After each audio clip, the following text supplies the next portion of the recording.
This is Katrin with Disability Rights New York. Welcome to our podcast, Empire State of Rights Closed Captioned.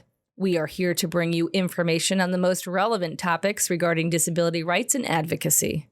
Today we will be discussing the differences of service animals and emotional support animals. Before we get started, we'd like to give a special shout out to our follower, Darlene, for requesting this podcast series on service animals. In this series, we will be discussing the legal role of service animals, legal protections, common myths and misconceptions, etiquette, and differences with emotional support animals. Make sure to subscribe to Apple Podcasts, Spotify, or YouTube to follow our full series. We now welcome Christy Asbee, PATBI, and PAVA Director here at DRNY. She'll speak on the subject. Hi, Christy. How are you today? Hi, Katrin. I'm well, thank you. So there's been a lot of news about service animals, emotional support animals, where they can and can't be. And it seems like there's not a lot of good information that's going out to the public. So let's clear some of that up. It's a big subject, but let's try and get through a little bit of it today. Sounds like a plan. So can you start by telling us the ADA definition of a service animal and the tasks that they perform? Yes. The term service animal comes with a definition. It's in federal law. It's in the ADA. It's a dog or a miniature horse that has been individually trained to do work or perform tasks for an individual with a disability. And the dog or miniature horse is under the handler's control. And so those are the only two animals that fall under the legal definition of a service animal. That's exactly right. A dog or a miniature horse. It's quite rare to see a miniature horse being used as a service animal, but for people with mobility disabilities, the stability that a miniature horse offers is quite valuable. Okay. And can you now tell us about emotional support animals? How are they different and what tasks do they perform as opposed to service animals? An emotional support animal, sometimes it's referred to as an ESA. These are animals that provide emotional support to alleviate symptoms or effects of a person's disability. So it doesn't just have to be a dog or a miniature horse. It's expansive. It actually can be any animal. ESAs are generally not protected outside the context of housing or travel. And the parameters around an emotional support animal are that it provides comfort and support, and it's not out of control. And so I think that that's one of the big misunderstandings is that emotional support animals are not, in fact, covered under the ADA currently. Is that something that you think might happen? And if you don't want to speculate, that's fine too. But as we move along and ESAs are becoming more common, do you think they will end up being a protected service soon? My guess is no. The law has not changed too much around service animals. The ADA has been quite clear. There's some guidance from 2017 that has answered directly specific questions that were being asked across the country. So the Department of Justice put out some answers for those questions. In my experience with this area of law, I have not seen the law expanded too much. I know that some local and state regulations and laws may cover additional animals, but we're just talking today about federal law. And so, of course, with any service animal or emotional support animal, we have a handler involved. What are their responsibilities for their animals and for the public? The handler is generally the person that has a disability, although sometimes it can be an individual like an aide or a parent that is handling the service animal that is working on behalf of the individual who has a disability. The handler is responsible to make sure that the service animal is in control, and the handler can command that the service animal perform certain tasks.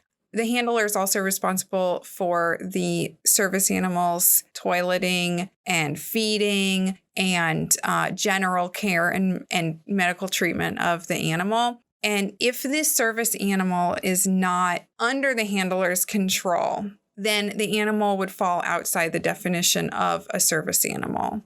So that's a good point, Christy. Can you tell us what you mean by whether or not the service animal is in the handler's control?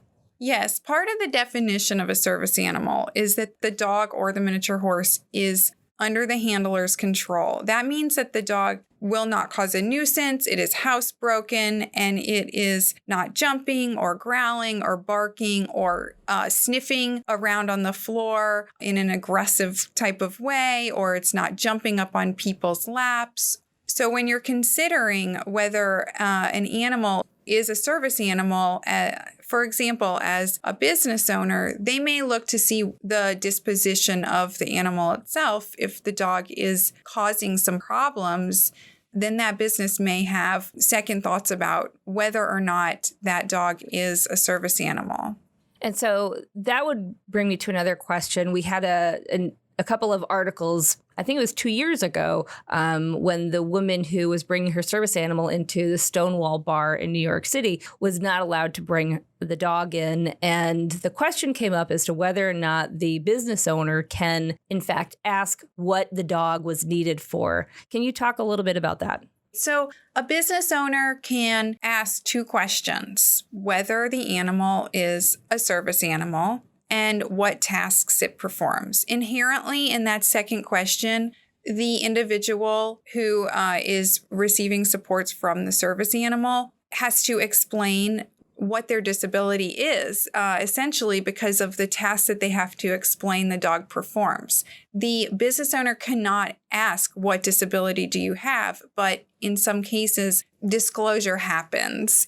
It's the responsibility of the person with the disability to be prepared to answer these 2 questions. And then it's the responsibility of the business owner to respond appropriately. If the dog is under the handler's control and the presence of the dog is not causing some sort of problem, like a disturbance, or it is, in the Stonewall's case, it's going to the bathroom in the bar or restaurant, and it's not bothering other people, it's really the dog is keeping to its handler, then there should be no other analysis from the business owner. And I should point out that Stonewall's response was pretty great after the fact. After they understood what the law was and how they needed to respond, they, in fact, came to DRNY and had a great education program within the community, which is, of course, something that I think we should point out that DRNY is able to do. So good job on Stonewall for following up in the way that they did. So moving on a little bit, Christy, we just talked about an instance with a service animal at a place of business. Can you also talk to us about the Air Carrier Access Act and the Fair Housing Act? How did these 2 laws figure in? For housing, the Fair Housing Act is a federal law that protects a person from discrimination. So as it relates to animals, service animals are recognized under the Fair Housing Act in a similar way that the ADA recognizes them. The Fair Housing Act also recognizes emotional support animals and a person with a disability's right to an emotional support animal. Similar to the Fair Housing Act, the Air Carrier Access Act, which is the act that governs flights themselves, not the airports, that act recognizes service animals as well, similar to the Fair Housing Act. And it also recognizes a flyer's need for an emotional support animal. However, there are some parameters that the airlines have in recognizing an individual's right to their emotional support animal. One of those is that you have to request that you be accompanied by your emotional support animal based on whatever the airline's policy says. The ACAA allows airlines to set their own policies regarding how they manage requests for animals to come on board with the flyer. When it comes to emotional support animals, I have seen it's commonplace to request at least, a week in advance or a month in advance or whatever is reasonable, that the flyer contact the airline and say, I'm bringing my emotional support animal. There's a difference if you're bringing your service animal. You actually don't have to alert them in advance. However, it's always advisable to contact airlines as soon as you know you're flying with your ESA or your service animal, because you want to make sure that they have a lot of notice so that they can definitely accommodate your need with your animal.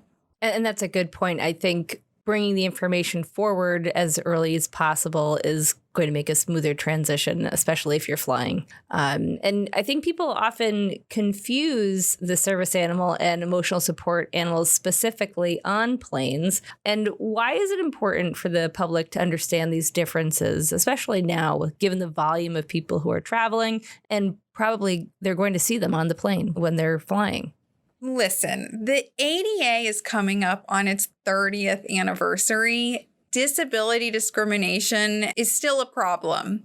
The ACAA is no exception to this problem, and I think it's a sheer lack of understanding and a lack of willingness to put the time and resources into educating and informing people not only of their rights, but people who are not receiving an accommodation to understand that it's the person with a disability's right to be accommodated, and there are certain accommodations that they have access to legally. And we're continuing to fight the good fight.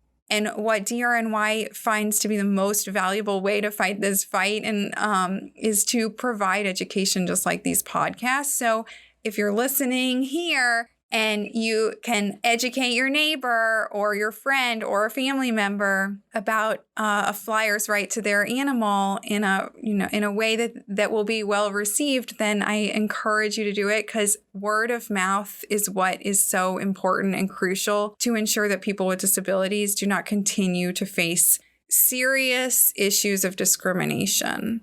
And here we are, finishing up this podcast. And I think you're right. We're talking about information and correct information and making sure that people have that. There's a lot of information that's being disseminated out there that is not correct. So, of course, listening to these podcasts, you will get the correct information. And this is a big topic. This is something that I think we see in the news more often than not.